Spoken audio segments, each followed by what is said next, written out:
Hare Krishna, everyone. Welcome to today's Bhagavad Gita class. Today we are reading from Bhagavad Gita, chapter 9, text 27. Please repeat after me. Om Namo Bhagavate Vasudevaya. Om Namo Bhagavate Vasudevaya. Om Namo Bhagavate Vasudevaya. Om Ajnana Timirandasya Jnana Jnana Salakaya Chakshura Anamritanyana Tasmai Sri Guruve Namaha Sri Chaitanya Manubhishtam Stapatam Yena Bhutale Swayam Rupa Kadamayam Dadati Swapadantikam Vandeham Sri Guru Sri Yutapadakamalam Sri Gurun Vaisavamscha Sri Rupam Sagarijatam Sahagana Raghunatam Vitam Tam Sajivam Sadvaitam Savadutam Parijana Saitam Krishna Chaitanya Devam Shri Radha Krishna Paran Sahagana Lalita Shri Visakam Pitamscha He Krishna Karuna Sindhu Dinubuddha Jagatpate Gopesha Gopika Kanta Radha Kanta Namusute Tapta Kanchana Gaurangi Radhe Vrindavaneshwari Vrishabhanu Sute Devi Pranamami Hari Priye Vanchakopatra Vishikripasanyo Evacha Patinanam Pamanevyo Vaishnavebhyo Namo Namaha Jai Shri Krishna Chaitanya Prabhu Nityananda Shri Advaita Gadadhar Shri Vasadi Gaura Bhakta Vrinda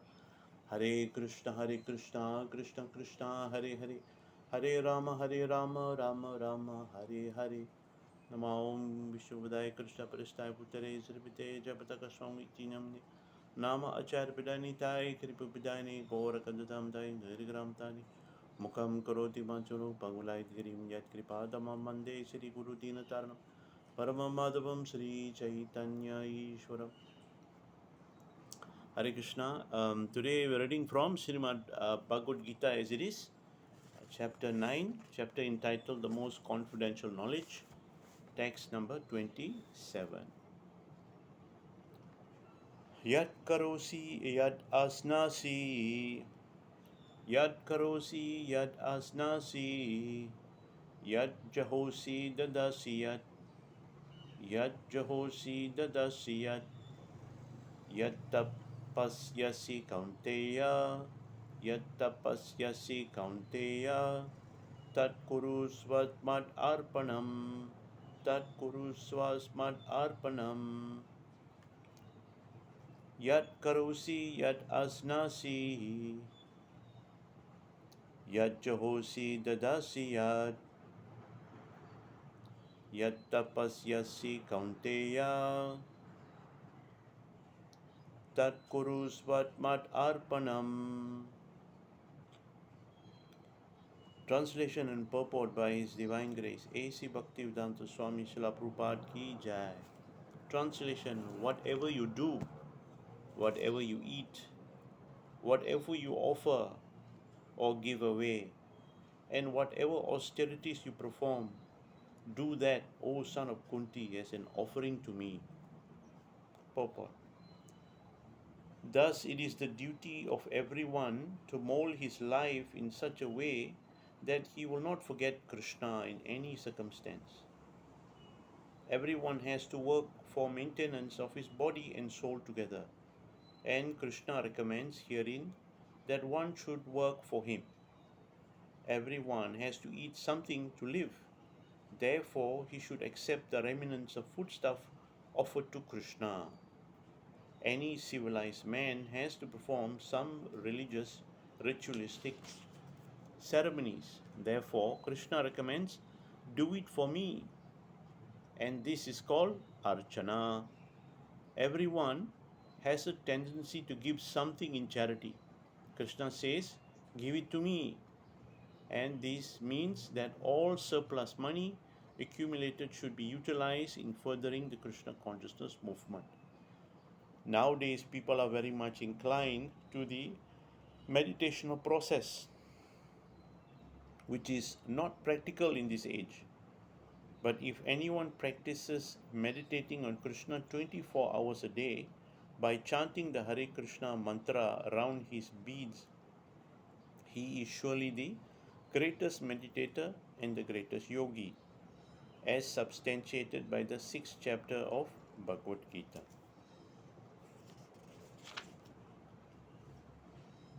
Translation one more time. Whatever you do, whatever you eat, whatever you offer or give away, and whatever austerities you perform, do that, O son of Kunti, as an offering to me. So this is a very wonderful verse here in chapter 9 of Bhagavad Gita, chapter entitled The Most Confidential Knowledge. This chapter is actually the crest jewel of the Bhagavad Gita verses. So this verse, this particular verse, Krishna is showing his most merciful side. Krishna is here, he's saying that whatever you do, all of us, we have to do something to survive. We have to do some work to earn some money to maintain body and soul together. So we have to do some work. So Krishna says, whatever you do it for him. So what does he mean by that? So in life, we know that there are activities that are considered pious, and there are activities that they are considered sinful. So Krishna is saying here that you can mold your life in such a way whereby you can perform activities that are pious in nature. So there are pious activities and there are transcendental activities. So what is the difference here?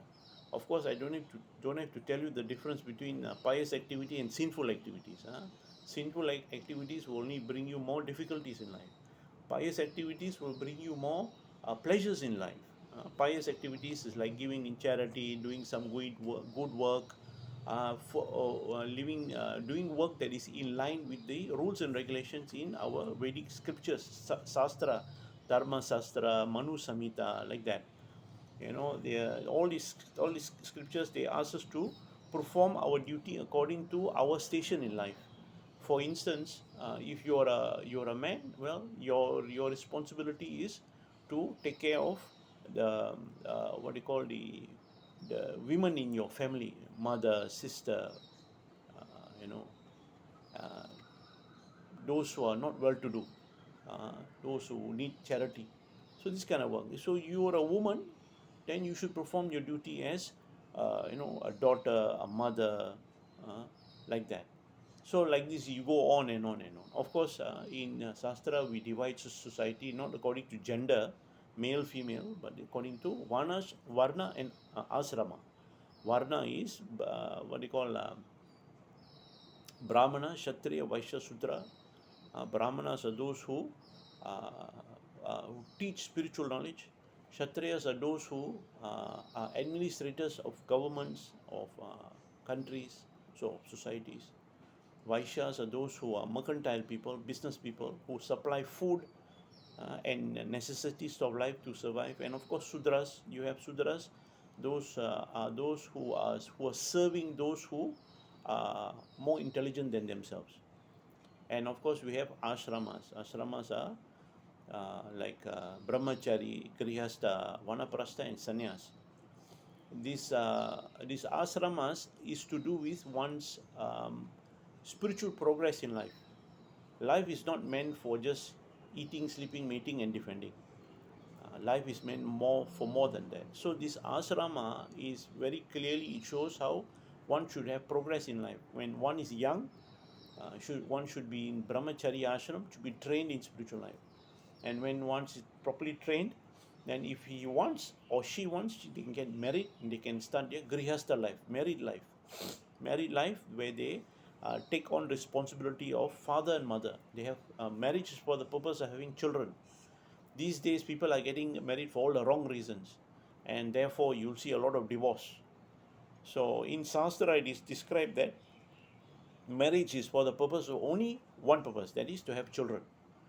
If you are lonely in life and you think marriage will solve your loneliness, then you will have difficulties in life. So that is not recommended. Marriage is not meant for chasing away loneliness. I know people who are married and who are still lonely. So that should not be there. So once you are married and you have children and you bring them up in a very Krishna conscious way, and when you become old, you become 50, 60 years of age, you retire from working life. So that is called vanaprastha. Vanaprastha literally means one who lives his life reducing his material needs and increasing his dependence on spiritual life, increasing his dependence on Krishna. Okay, that is vanaprastha. But vanaprastha can be a person who still lives with his family, but he spends more time in the temple, preaching work, doing charity, like that kind of thing. Then, of course, when this vanaprastha becomes much older, and if he desires, when the desire is there, he wants to take it more seriously into spiritual life, then he can take to sannyas ashram. So this is the breakdown of society as we know it, a civilized society, not just society, but civilized society. So Krishna is saying here is whatever you do it for him. So in this Varnashrama system, you can see the society is divided in such a wonderful way whereby you got no choice but to think of Krishna 24 hours a day. So that is what Krishna is saying here. Whatever you do it for me. You try to find out what pleases me.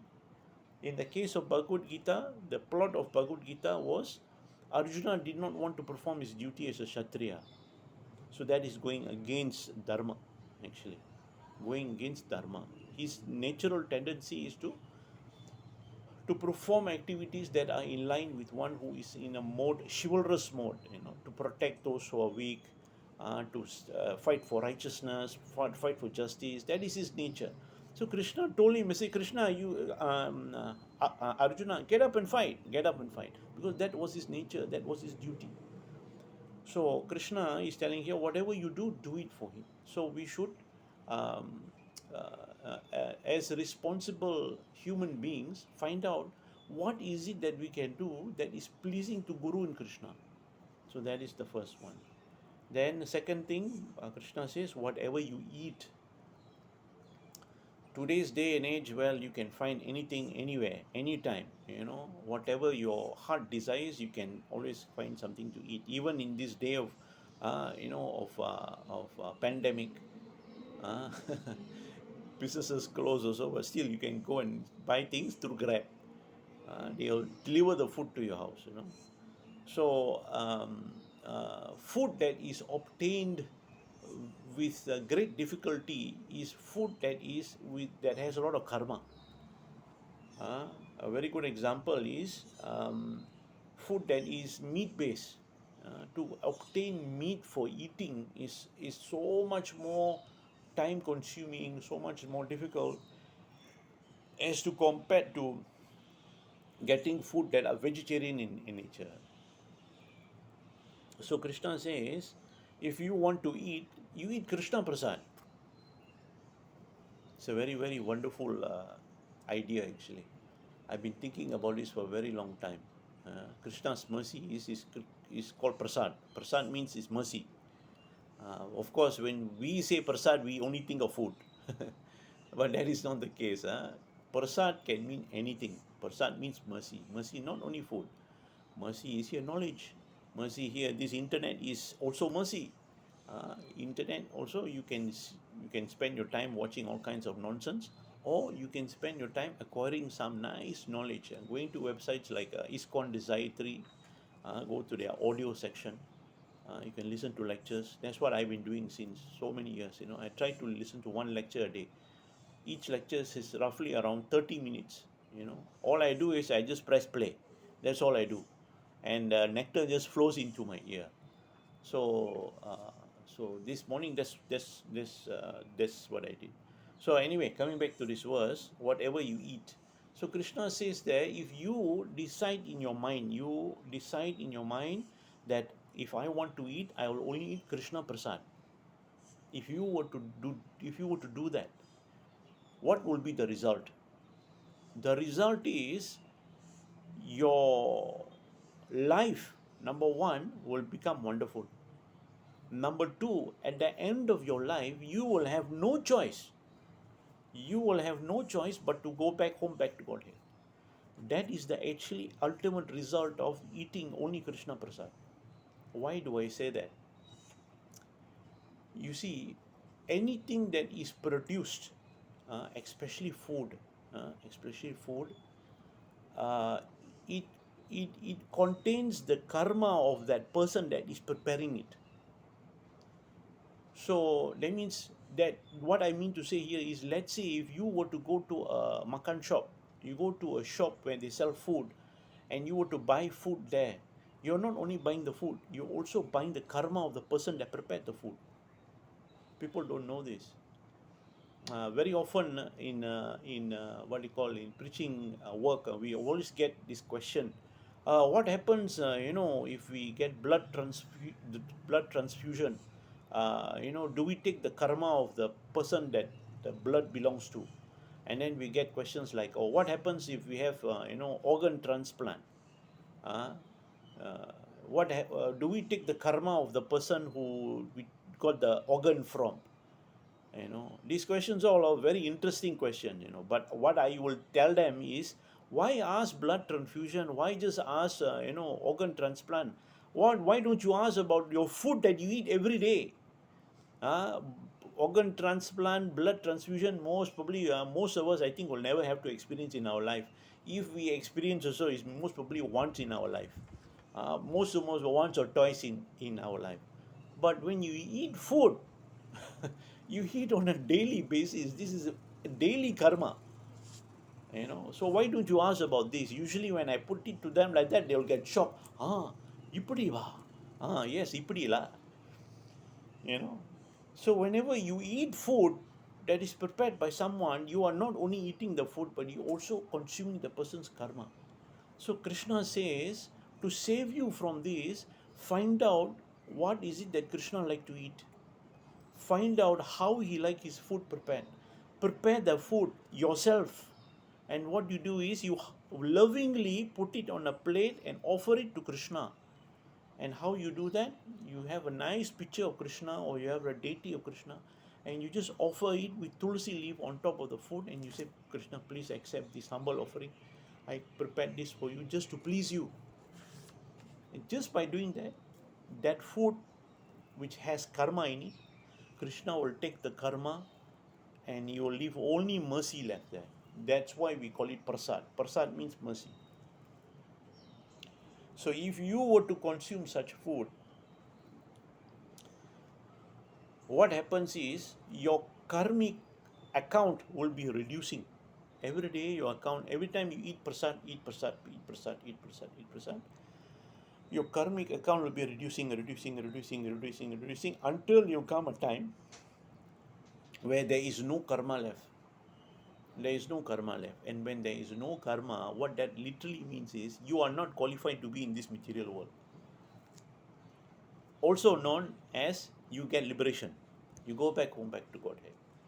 So this is a very, very powerful suggestion by Krishna. You eat only Krishna prasad. And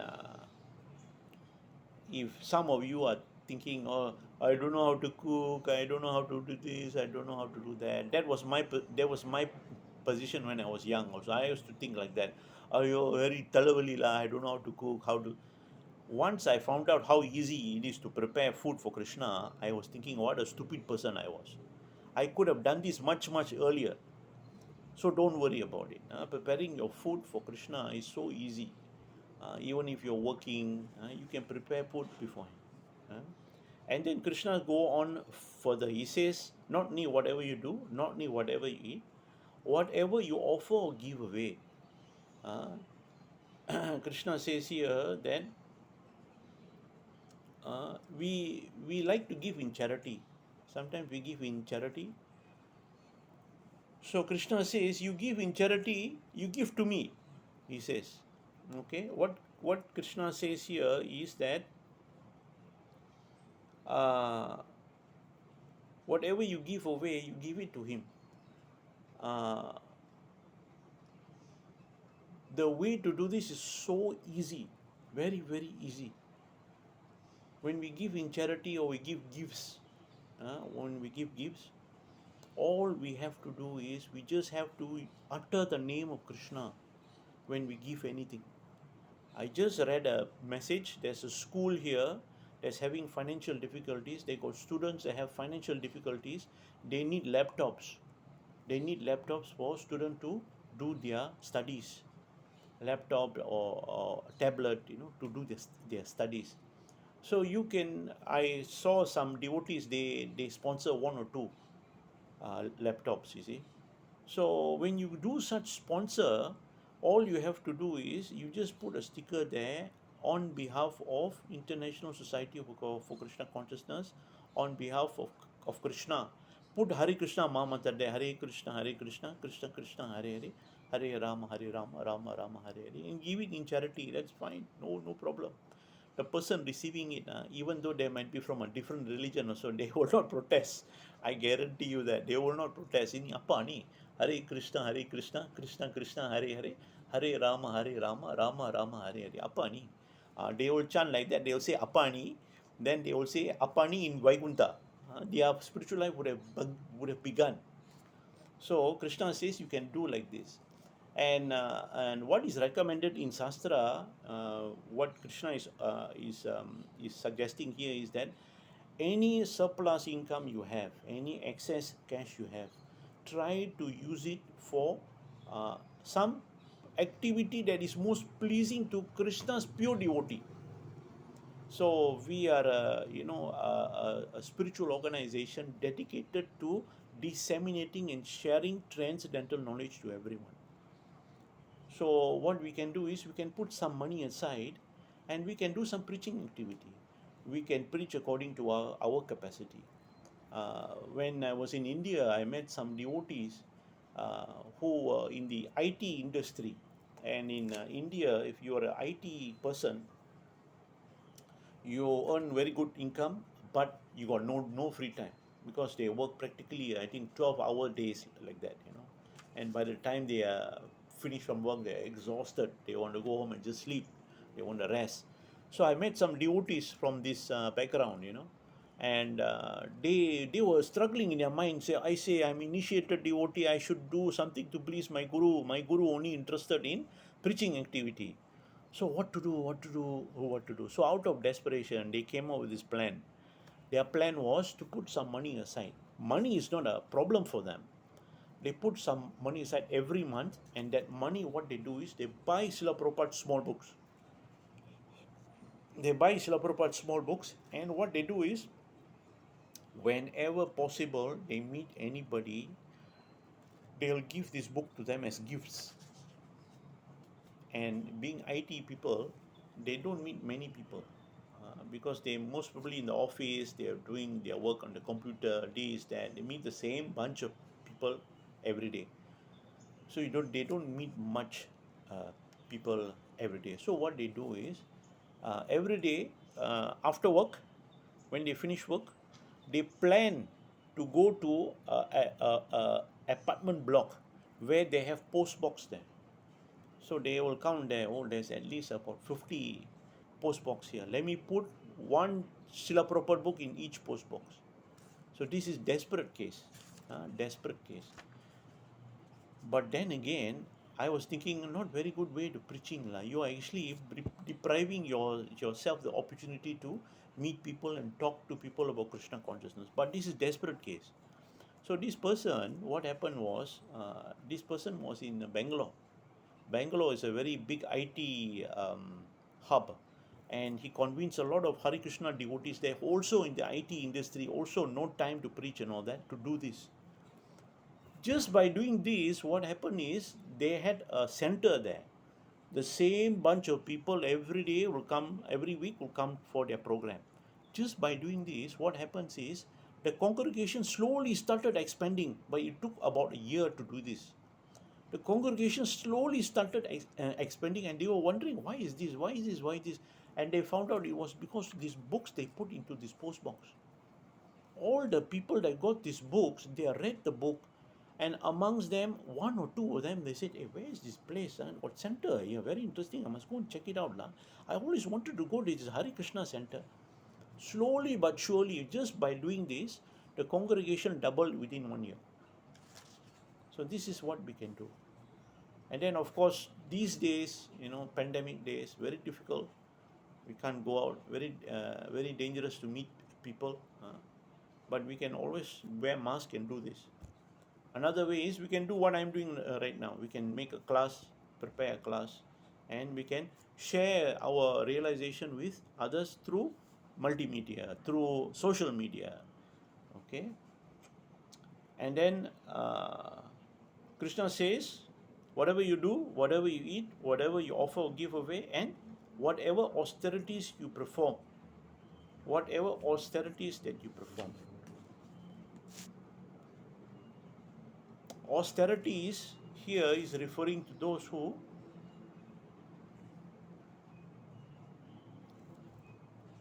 observe religious austerities like observing Ekadasi, uh, it's twice a month. Uh, we all Hare Krishna devotees, we observe fasting also on appearance days of great personalities. This month in February, there is appearance day of Advaita Acharya, appearance day of Nityananda Prabhu, and we are supposed to fast half day. Uh, but actually, appearance day, we are supposed to perform austerity by chanting more rounds, performing more devotional service, and to glorify such personalities. For appearance days and disappearance day, Srila Prabhupada did say that the fasting part not so emphasized, but if you can do it, by all means do it. But more important than that, the purpose behind fasting is so that you can save your time and energy in, going around buying food stuff, cooking food stuff, preparing food stuff, or going to the shop eating. So that time that you save, you absorb your consciousness into glorifying the activities of such great personalities. That is more important than just the fasting part. Uh, so as we progress in spiritual life, the fasting becomes very natural. Okay, this is to do with our age now. So any kind of religious festivals that we perform, we should perform as an offering to Krishna. Anything we do, we should do it as a loving offering to Krishna with the intent to please him. By the way, this verse is actually um, Krishna is not referring to those who are pure devotees. He is referring to those who are just like us. We don't perform pure devotional service. We have mixed what they call intentions. Krishna is so nice. I like this verse a lot. A lot is he says, don't worry about your intention and all that. Don't worry you're pure or not. You just focus on doing something every day. Just remember me. That's why he says, whatever you do, whatever you eat, whatever you offer, whatever you give away, do it as an offering to me. So this verse is a very wonderful verse in the sense that it displays Krishna's mercy upon all living entities, no matter where they are spiritually in life. So, in this connection, I like to tell you a story about one devotee in U.S. I was listening to the interview of this devotee. This devotee's name is Jai Chaitanya. He's a North Indian devotee, born in U.S., born in California, very young devotee. So this devotee, from a very young age, he grew up in a very well-to-do family, very well-to-do uh, family, and he had a good life. He didn't come from a very bad background or anything like that. But at a young age, he had this feeling of not being satisfied with whatever that is happening around him. He was going to school and he was attending school like everyone else, and he was thinking to himself, all these things I'm learning, they're not helping me at all. They're not helping me at all. It was so boring. So he grew up like this. So one day on his I think 10th birthday, his parents threw him a birthday party, and all his relations came and they bought gifts for him. So they bought all kinds of nonsense, all kinds of toys and this and that and then. And in one of the gifts that he opened up was a Bhagavad Gita. So he looked at it, and a 10-year-old boy looking at a book called Bhagavad Gita as it is, and he was thinking, this one, somebody must be playing a joke on me. Somebody was playing a joke on me. So, so this book was there, and he tried to read this book, and he couldn't understand this Bhagavad Gita. It was too philosophical.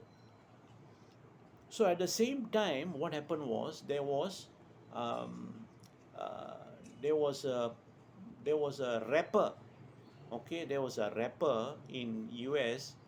He goes by the name KRS-One. KRS-One. He's a black rapper, hip hop hip hop artist.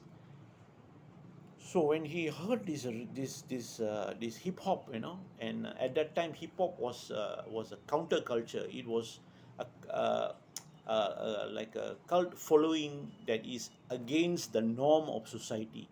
So he felt like that, as a young boy, being a rebel. He wanted to. Uh, he was not taken in by go to school, study hard, get good grades, and get a job. He was not into all that. He was not attracted to that at all. So he used to listen to this rapper. His name is KRS-One, and this person, he was rapping away. He was producing all these albums, hip hop albums, all of them concerning spiritual understanding, and he was so attracted by that. He was so attracted. And one day, what happened was this KRS-One announced through YouTube that he was coming to California. So he decided, oh, I must go and see this person, no, this KRS-One. So the meeting was supposed to be had in one church in Laguna Beach. So he went there to the church. So he entered the church. When he entered the church, they were playing all these hip hop songs. And if you know anything about hip hop songs, it's all about girls. All about girls, as usual. My time also, the anti-establishment songs were rock and roll. And rock and roll was all about girls also, same thing. So anyway, this Jai Chaitanya, he entered the church, he was hearing this music. And what he heard was, the song was the same hip hop song. All they did was they replaced the girl's name with God. They replaced it, and somehow in him it clicked. And this person, this rapper KRS-One, he came on stage wearing kurta and dhoti, and he started talking, and he was literally giving a sermon, a Hare Krishna sermon, the Christian style, and he was so attracted by it. And at the end of that meeting, he approached this KRS-One, and he asked him. He said, "My dear sir, I really appreciate what you're doing. I really into it. Who's your inspiration for all of this?"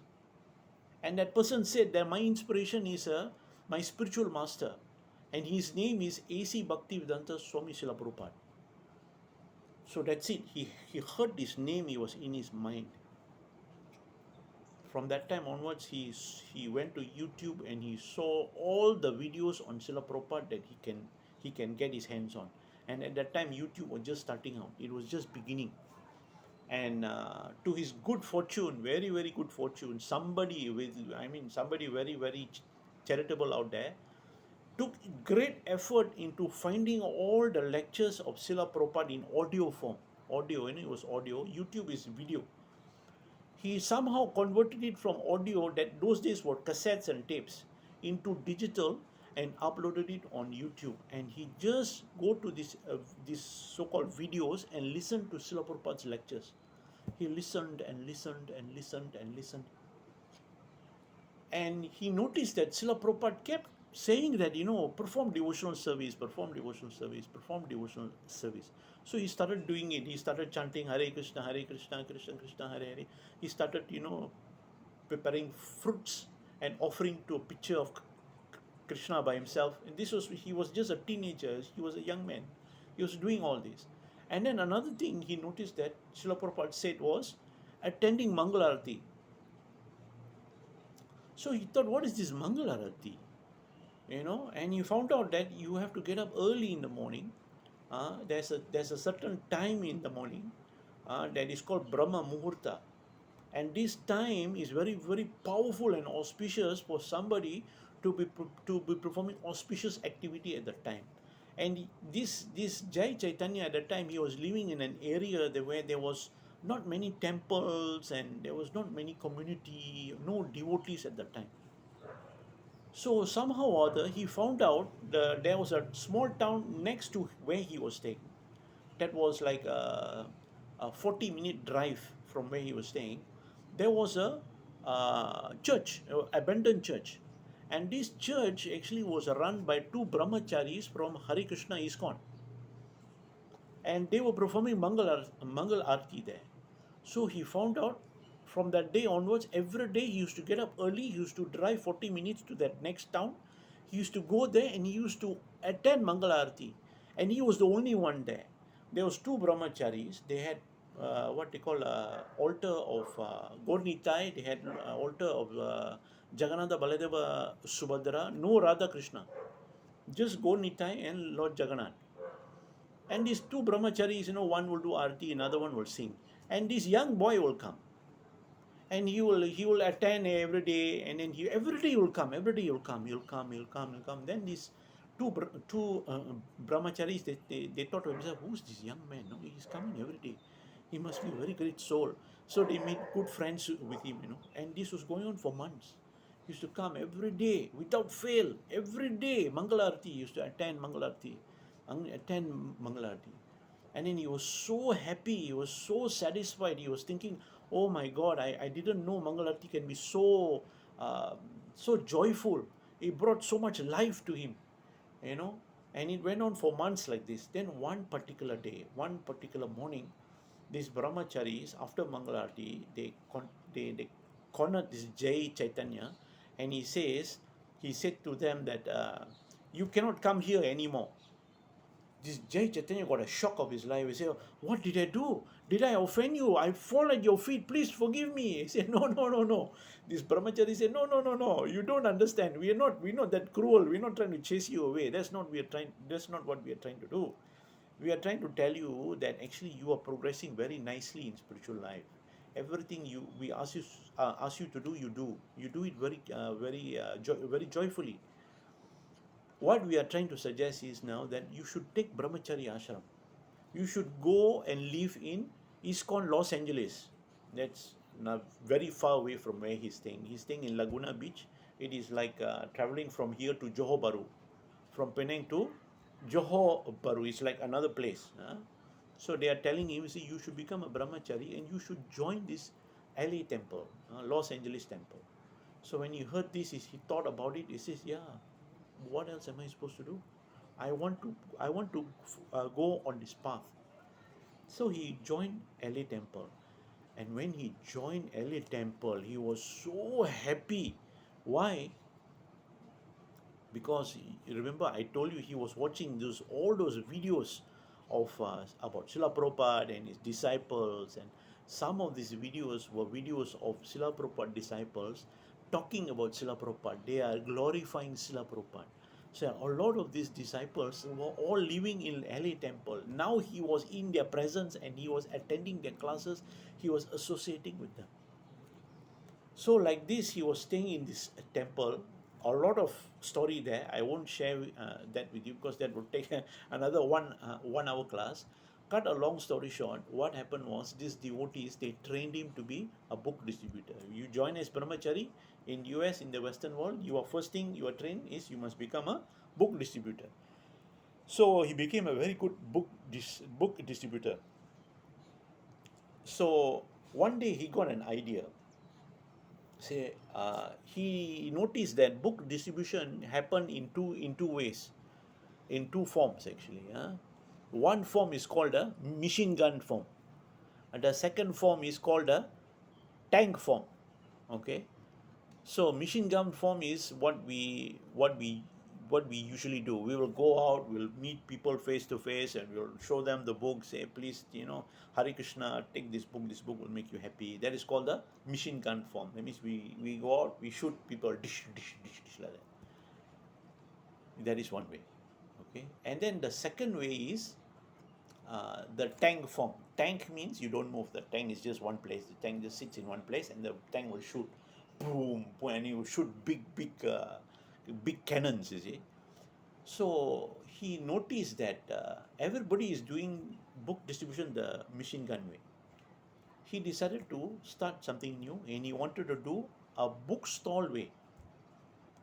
So, so that's what he did, and he was so successful in distributing books the bookstall way. He opened a bookstall in places like universities. In US, they have places that where people can go and they can set up a stall for free. You don't have to pay anything, for free of charge. People will come there. It is they have a culture in the Western world called Free Speech Day. You can go to one place and you can freely speak whatever you want to speak, or you want to glorify, or whatever you want to do, you can do. It's your free, it's your freedom. You can say what you want to say. So they have this kind of thing. So he went for all these places. He went to universities in California. There were lots of colleges there, and he used to open up bookstores there. So what did he do at these bookstores is on YouTube. If you're interested, please go and watch this. It's very, very interesting. The YouTube channel is called West Coast Monk. West Coast Monk. Coast COAST. I think Monk MONK. That is his channel. His name is Jai Chaitanya. You see how he distributes books from bookstores. Very, very interesting. The way he explains it is very nice. He explains it like this. He says when sometimes when you go to temple, people sit down in the prasadam hall to eat prasadam. Sometimes when people eat prasadam the first round, and somebody will come, some brahmachari will come, do you want second round? And out of courtesy, we say, no, thank you, this is enough already. So the brahmachari will see, this fellow is hungry, he's saying no, you can take some more, no problem, we can give you. Then he say, no, enough, I'm full already. No, you can take, you don't have to pay, you can take some more. So this kind of loving exchange happened, when we eat prasadam. So he took that concept and he did the same thing in his bookstall. So he will set up his bookstall. One corner of his bookstall, he will have books there, small Srila Prabhupada's books, and he will say with a sign there saying that these books are free. If you like, you can give a donation. The other side of this bookstall, the books shelf, is books that have price on it. This is $10 US, this is $5 US. So when people come, he will just ask them, are you a nice person? And they'll say, yeah, I am a nice person. So he said, this corner book here is only for nice people. These books are free. You can take as many books as you like. If you like, you can give a donation. So people will get shocked, say, where do you go where people will give you things for free? In US, there's no such thing. This is like it's a culture shock. People get a shock. These books are free. He said, yes, if you want, you can take these books. You can take one if you want. If you like, you can give a donation. People will become so taken aback, they will take one book and they will give a big donation. And he will say, since you're giving me such a big donation, he'll take one of these books where it's like, $5 US or $10 US, and you please take this. And they'll say, no, you can keep this cash. He said, no, this is my gift to you. And then they'll feel so obliged, they give another donation. And then they'll have this exchange. They're like, no, you don't have to take. No, I'm giving this. No, this is gift for you. So like this, they'll have this kind of loving exchange. So like this, what happens is he'll make a relationship with people, and he'll make a relationship with students.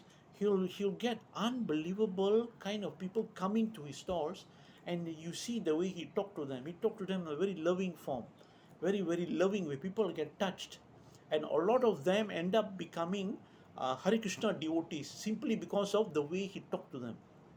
It is not so much Srila Prabhupada's book. Srila Prabhupada's book will come after only.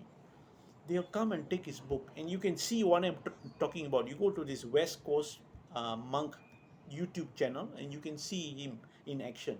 You'll understand what I mean. And just by doing like this, this Jai Chaitanya became the top book distributor 3 years in a row, 2015, 16, and 17. He moved lots of books. He was the top book distributor in the world. He won a few awards in Gora Purnima in Mayapur. So this is what you know creativity can do. What kind of things you can come up with. So he's a very inspiring devotee. Today, because of this COVID-19 thing, he can't do his book distribution. So what he did was this past 1 year, he started a new project. He started approaching schools and daycare center. This was before the pandemic started, and he came up with the idea of creating a doll to encourage students to take up to Krishna consciousness. So he showed in a interview his doll. His doll. He called his doll the Good Luck Yogi, Glee, Good Luck Yogi. And this doll is so nice that you pull one string, you will hear a voice. Hi, I'm Good Luck Yogi. Let's do some meditation. So he's very creative in his ways, and this doll comes with a nice book for children, where they can chant the Hare Krishna Maha Mantra in a rhyme, like children's rhyme. So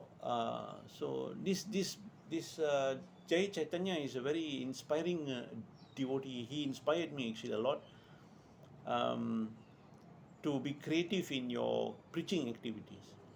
So, I hope you can understand what Krishna is trying to say here. He is saying that try to think and use your intelligence in such a way whereby you absorb your consciousness in Krishna's lotus feet. Because only by Krishna's lotus feet one can be liberated from this material world of cycle of birth and death. And by doing so, not that you will suffer in the process, no, like a lot of other religious practice, and you have got to do severe meditation, sit cross-legged, all no fun. But this Krishna consciousness in this verse, Krishna is suggesting to us, it's so natural and it's so much fun, in the sense that you can apply your intelligence and you can serve him, and at the same time you yourself be happy. So I shall end the class here. Thank you very much. Hare Krishna. If you have any questions, please contact me. I think you all know my address. I will try to answer all your questions. Hare Krishna.